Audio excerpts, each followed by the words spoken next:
What's up, guys? Tyler Boyd back on the Georgia Football at the Voice of College Football channel with a 2024 Georgia prediction video. Now, SG1 Sports ended up predicting UGA on his own channel, but I'm going to give my personal opinions on the Georgia's season this year and how I think Georgia's going to do for the season. Without further ado, make sure to like and subscribe, and let's get straight into it. So obviously last season, Georgia finished 13-1, beating Florida State in the Orange Bowl 63-3.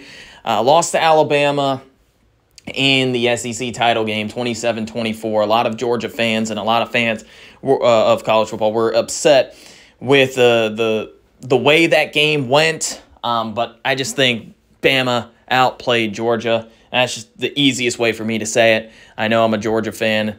There were some calls that went against Georgia, but come on. In close games, you can always blame the refs. Georgia just wasn't better than Alabama that day. I think Georgia was the best team in college football last year. I think other people agree. I think Georgia would have beaten Michigan if they made it to the playoffs. I also don't understand how Georgia didn't make it to the playoffs because the committee thought Georgia was the best team in college football all year except for the last week. So, Again, that's last year, but we're on to this year. We don't have to worry about the stupid 14 playoff. We have 12 teams now, 5 auto bids and 7 at-larges. Georgia is one of the heavy favorites to be one of the auto bids, if not an at-large. So, obviously, returning Carson Beck just a couple yards shy of 4,000 yards last year. 24 TDs, 6 interceptions. Not the TDs that I guess you would want for an elite QB, but so what? Georgia's offense was top 5 last season. Heading into this year, though, they're going to have one of the most talented teams, just regardless. They might even have the most talented team with all those transfers for Alabama. Last year, Georgia, I believe, was number 3 in total roster rankings per blue chip recruits. I think it was number 1 Alabama, number 2 Ohio State, number 3 Georgia, but 1, 2, and 3 were just separated by a couple tenths of a point. So I mean, it's basically 1A, 1B, 1C, but that's not really going to be the case this year. I think Georgia's going to have the second best roster, not number 1, because of Ohio State. Look what Ohio State did in the transfer portal. Ohio State, to me, has the best roster in college football. Doesn't mean that they're the best team. Georgia has, in my opinion, the best coaching staff in all of college football. Some people will disagree, but I don't know how you can. Just look what Georgia has done in the past. Georgia has 2 losses in the past 3 seasons, okay? 2 national titles, as well as 1 SEC title, but still 3 SEC East champions, 1 and 2 in the SEC title, both lost to Alabama. Georgia's only loss the past 3 years has been to Alabama. So say what you want about the Dogs. Last year, they were one of the best 4 teams, should have made it to the playoffs, but didn't. So what? Michigan goes on to win the national title. We're on to a new season. Georgia brings back a lot defensively. Smile Munden, I think, is going to be the key to this season. Defensively, one of the keys, I mean. But Georgia always does really well in interior linebackers. We always pull out first-round pick every other year, it seems. 2021 had 3. So I think Smile Munden has potential to be up there as well. Michael Williams, I think he's going to be a huge factor defensively. Can't forget Malachi Starks, preseason All-American. Kind of figured that would happen. Cornerback could be somewhat of an issue for UGA. Clearly talented at corner. But does Georgia have 2 established corners? I wouldn't say so. Everett and I believe Humphrey, as of right now, is going to be cornerback 2. Maybe even safety as well. Looks like we're going to start Dan Jackson. But overall, Georgia's defense is going to be ridiculous. I think it's at worst top 10 and offensively at worst top 5. But let's head into the schedule to predict this record. Those offensive line as well returning, but here is Georgia's schedule. Week 1, you play Clemson and Atlanta, then Tennessee Tech, then at Kentucky. I believe that's a night game. Then you get a bye, then you will play Alabama. Looks like that's going to be a night game as well in Tuscaloosa. Auburn, Mississippi State, at Texas. It's probably going to be a night game as well. Bye week. You get your second bye. Then you play Florida and Jacksonville, at Ole Miss, Tennessee, UMass, and Georgia Tech. Now, I see a couple games I don't even feel like talking about. That's because these were like the 4 games I don't think Georgia will lose. Tennessee Tech, Mississippi State, UMass, and Georgia Tech. Tennessee Tech, come on. Mississippi State, they have one of the worst rosters in the SEC. New coaching staff, they're going to have to rebuild. UMass has one of the worst rosters in all of college football. I mean, to be honest with you, look at UMass's roster and compare it to some of the FCS teams. And then Georgia Tech, it's kind of, for me, I think Georgia Tech's going to be a much better team this year, where I could see them upsetting somebody. But it's kind of, I'm going to have to see it to believe it type of moment for Georgia Tech. So first things first, we'll go over Clemson. Listen, I think Clemson's a better team than what people are saying. They're going to have an elite front 7. Secondary is kind of going to be an issue for LSU. For Clemson, this game is in Atlanta, and Clemson's offensive line is not going to be that good either. Cade Klubnik, I'm still not sold on him. He has turnover issues. His IQ is not up to par. I'm telling you, Clemson's offense is going to be better than what it was last year. It just has to be. Their offense was atrocious. I think they were in like the 70s or 80s in total offense. Scoring offense, I think they were in the 60s or something like that. And then their defense was kind of a letdown too. I mean, listen, it was still a good defense, but it's not what Clemson's defense has been. And Clemson's defense, the standard has been top 10. It has not really been top 10 since they lost their defensive coordinator who went to Oklahoma. So, Venables. So, Clemson's on a downward trajectory. I think Georgia will win this game, but I think it's going to be a little bit closer to what people think, unless Cade Klubnik is a lot worse and comes out flat and this offensive line plays horrible. Kind of like if Clemson, last time Georgia played, they had 7 sacks. If Georgia has 7 sacks and a pick 6, if Georgia has 7 sacks and a pick 6, this could be 66-0. I mean, Georgia's just the better team here. It's in Atlanta. I'm going to give the Dogs the win. But I'm banking on the fact that Clemson's going to be a little bit better than what people think. I still think Clemson's a top 20 team. At Kentucky, Kroger Field is not the most intimidating place, but it's not like a horrible place to play. It is going to be nice. It's going to be bumping. I expect Kentucky to be 2-0, beating South Carolina a week prior.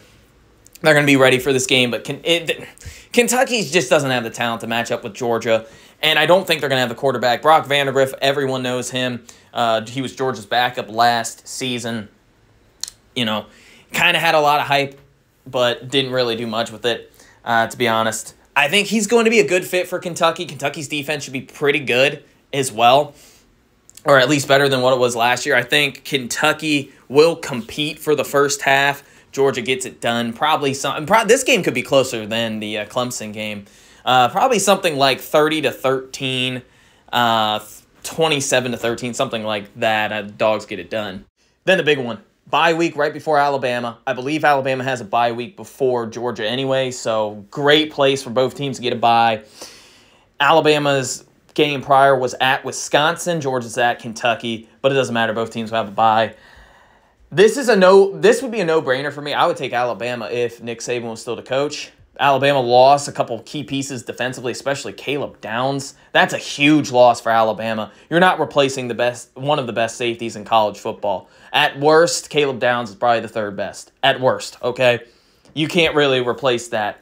Now, Malachi Moore is a really good free safety, or he's going to be pretty solid this year. But you don't have a Caleb Downs. So, offensively, this is a new structured offense, but I still believe they're still going to try to run the football. I'm just not sold on Alabama this year to where I would 1,000% just circle and say, oh, Georgia's losing this game. Kirby can't beat Nick Saban. No, that's not really the case. Georgia's the better team. Georgia's been the better team more times than they haven't against Alabama, and they just lost the games. Last year is a key example. Georgia was better than Alabama. They had no business losing Alabama, and they do. I think Georgia will go into Tuscaloosa with a chip on their shoulder, and Georgia might play. Honestly, Georgia's going to play really, really well on the road. I think the Dogs get it done against Jalen Milroe, and I could see the Dogs dominating this game on the road. It's 4-0 up to this point. They'll play Auburn at home. Auburn's going to be a sneaky team. I still am not sold on Thorne at quarterback, But defensively, this is going to be one of the better defensive teams in the SEC. They're going to be top 20 defensively. If they can get their run game established, they'll be a 8 or 9 win team. But if Thorne plays as kind of bad and inconsistent as he did last year, this team is going to be very bad. They could potentially go 6-6 or 5-7. I don't think that's the case. I think Georgia will get it done here. But this is kind of an interesting game because you do play.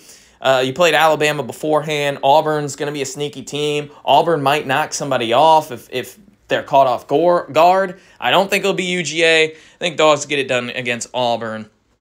Then the Texas Longhorns after Mississippi State. Georgia should take care of Mississippi State without a problem. This is on the road in Darrell K. Royal Stadium. My opinion, not the toughest place to play. And Texas fans, well, Texas fans, they're allowed. They'll say, if you say anything bad about Texas, they'll hate on you. But any rational Texas fan knows Darrell K. Stadium isn't one of the 15 best places or toughest places to play. It's no slouch over anyways. And I think now that Texas is in the SEC, it's going to start to pick up. But boy, oh boy, Texas is receiving a lot of hype this season. You got to think, hey, I mean, Texas gets a lot of hype every season, but this season in particular, last year they made it to the playoffs. They beat Alabama in week 2. They lost Oklahoma. They won the Big 12 championship. Then they choked, really, against a Washington team that was kind of having a fluke season. No offense to Washington, but they had no business beating Texas. And to be honest, Washington was not one of the best 4 teams. I mean, come on. They had like 7 close wins. So, anyways, I'm not trying to hate on Washington. But anyways, Texas let their fans down, I think, last season with the way it ended. They made it to the playoffs, though. Give them credit. They're one of the favorites to win the SEC and potentially win the national title. Now, they lost 2 really good wide receivers, if not one elite, Xavier Worthy and Katie Mitchell. Everyone knows who Katie Mitchell is, for UGA. Made some heck of catches in the national title games, but nonetheless, they replaced him with Isaiah Bond and Matthew Golden. Just going to be honest with you, those 2 are not as good as Worthy or Katie Mitchell. And then I think, wasn't Jordan Whittington on that team as well? Or maybe I'm mixing them up. Anyway, Texas' wide receiving core is not as good as what it was last year. Running backs, they lost one to the NFL, to my Carolina Panthers. Shout out to that. But C.J. Baxter still should be relatively good. Obviously, Quinn Ewers at quarterback. Offensive line should be fine. Defensively, I don't know. They got more from UCLA, who should be. I mean, he was one of the highly anticipated transfers. Obviously, they got the Clemson DB that, Clemson fans will point and say, well, he was overrated anyway. I mean, whatever. So Texas's secondary should be okay. I think this team, and before I say this, every single season, there is 1 to 2 SEC teams and teams for every conference that is overrated. And then there's 1 or 2, maybe 3 that are underrated. I think this year Texas is slightly overrated. I still think they're a good team, but I don't think they're one of the 3 best teams in college football. I think Georgia will be ready. They'll go into Darrell K, and I think they'll beat Texas. The thing is with Texas, I look at the roster, and obviously Quinn Ewers is the headliner, right? But the wide receiving core is just not as good as what it was last year. Not saying it's bad, but it's nowhere near as good as what it was last year. O-line should still be pretty good. Running back isn't as good as last year, and I know he was a freshman behind a redshirt sophomore. I believe he was a redshirt sophomore last year. Their defense was still, it was good, not great. I still think their defense is going to be good, not great, but I think the Dogs are going to go into Darrell K and kind of surprise some people and win this game by about 10 points. I also do think Texas is slightly overrated. If there's Texas fans, they're going to be upset because Texas fans think they're going 16-0, and I just don't see that happening this year. I think they're going to go 9-3 or 10-2 in the regular season. Not really a hot take to me, but people will call that hot. Then you play Florida. Georgia will beat Florida. It's just by how much.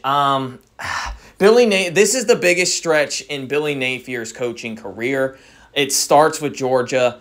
I don't think Florida is built to beat a team like Georgia this year. Maybe even next year too, but unfortunately, I think Florida is going to have to find a new coach here. Florida's offense is not going to be that good, in my opinion.